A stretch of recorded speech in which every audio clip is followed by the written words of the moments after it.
डोंबिवलीतील Vishnunagar police हद्दीत एक अत्यंत संतापजनक आणि धक्कादायक प्रकार समोर आलाय। घराबाहेर खेळत असलेल्या 13 वर्षीय अल्पवयीन मुलीवर रिक्षा चालकाने अत्याचार करून फरार झाल्याची घटना उघड झाली असून तब्बल 3 महिन्यानंतर आरोपीला विष्णुनगर पोलिसांनी बेड्या ठोकल्या आहेत। आकाश कुराडे असं या आरोपीचं नाव असून त्याला पोलिसांनी डोंबिवली परिसरातून अटक केली आहे।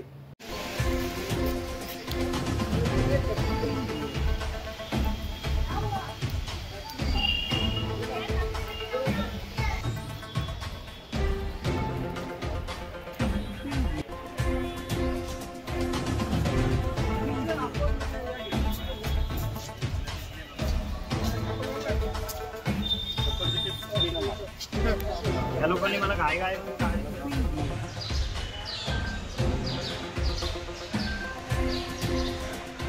Bureau report, Janshakti, Dombivli.